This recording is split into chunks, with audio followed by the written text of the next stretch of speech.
Assalamualaikum warahmatullahi wabarakatuh. Ikhwani fillah, dalam kisah para nabi ada satu sosok yang menjadi simbol pengorbanan, keimanan dan keteguhan dalam mempertahankan tauhid. Dialah Nabi Ibrahim alaihissalam yang dikenal dengan sebutan Khalilullah, kekasih Allah. Dalam video ini, kita akan membahas 10 fakta menarik dari perjalanan awal Nabi Ibrahim, mulai dari kelahirannya hingga perjuangannya melawan Raja Namrud.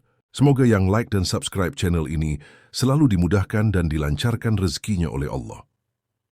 Pertama, lahir di Babilonia atau Irak kuno.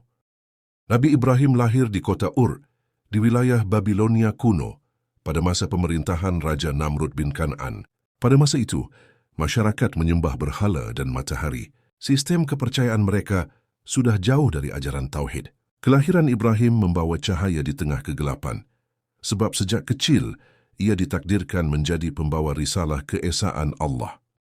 Kedua, dalam sebagian riwayat ayahnya bernama Azar.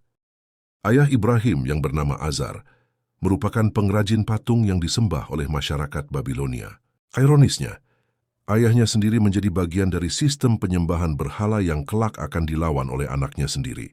Namun sejak kecil Ibrahim sudah menunjukkan ketidaksetujuannya. Ia mempertanyakan, mengapa kita menyembah sesuatu yang kita buat sendiri? Ketiga, Nabi Ibrahim dilindungi Allah sejak dari bayi. Raja Namrud mendapat ramalan bahwa akan lahir seorang anak laki-laki yang kelak menghancurkan berhala dan menentang kekuasaannya. Karena itu, semua bayi laki-laki diperintahkan untuk dibunuh, namun ibu Ibrahim menyembunyikannya di dalam gua. Allah menjaga Ibrahim hingga tumbuh aman. Dari sinilah terlihat, sejak awal hidupnya ia sudah dalam perlindungan langsung dari Allah Subhanahu wa Ta'ala. Keempat, menolak penyembahan berhala sejak muda. Ketika remaja, Ibrahim sering melihat orang-orang sujud pada patung. Ia merenung dan mencari siapa Tuhan sebenarnya. Ia sempat memperhatikan bintang, bulan, dan matahari, tapi kemudian berkata, "Aku tidak menyukai yang terbenam." Dari renungan itu, ia menemukan kebenaran. Allah adalah Tuhan satu-satunya yang tidak pernah hilang dan tidak bergantung pada apapun. Kelima, menghancurkan berhala-berhala kaumnya. Suatu hari ketika semua orang pergi berhari raya, Ibrahim masuk ke kuil berhala. Ia menghancurkan semua patung, kecuali yang terbesar, dan menggantungkan kapak di lehernya. Saat orang-orang marah dan bertanya, Ibrahim berkata, "Tanyakan saja pada berhala besar itu, jika memang mereka bisa berbicara." Seketika kaumnya terdiam, tak bisa menjawab logika sederhana itu.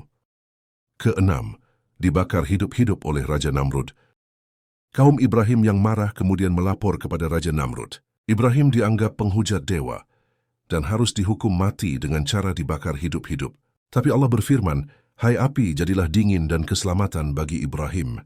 Api yang seharusnya membakar malah menjadi sejuk dan menyelamatkan. Peristiwa ini menunjukkan kuasa Allah yang mutlak atas segala makhluk. Ketujuh, dialog dengan Raja Namrud. Setelah kejadian itu, Ibrahim berhadapan langsung dengan Raja Namrud. Namrud sombong dan berkata, "Aku bisa menghidupkan dan mematikan." Ibrahim menjawab dengan tenang, "Sesungguhnya Allah menerbitkan matahari dari timur, maka terbitkanlah ia dari barat." Namrud terdiam, tak bisa menandingi hujah Nabi Ibrahim yang sederhana, namun menghancurkan kesombongan. Kedelapan, hijrah ke negeri Syam atau Palestina. Setelah dakwahnya ditolak, Ibrahim memutuskan hijrah bersama istrinya Sarah dan keponakannya, Lut alaihissalam.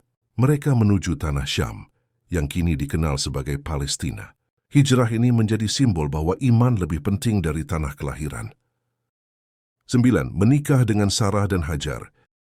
Nabi Ibrahim menikah dengan Sarah, namun lama tidak memiliki anak.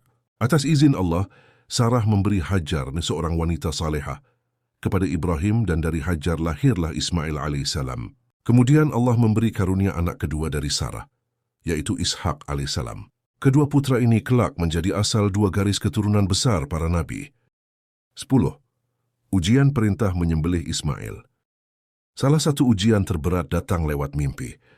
Ibrahim diperintahkan untuk menyembelih anaknya sendiri. Ia sampaikan dengan lembut kepada Ismail, dan Ismail menjawab, "Wahai ayahku, lakukanlah apa yang diperintahkan kepadamu. Insya Allah aku termasuk orang yang sabar." Ketika pisau hampir menyentuh leher Ismail, Allah menggantikannya dengan seekor domba. Inilah asal mula perayaan Idul Adha sebagai simbol ketaatan dan pengorbanan.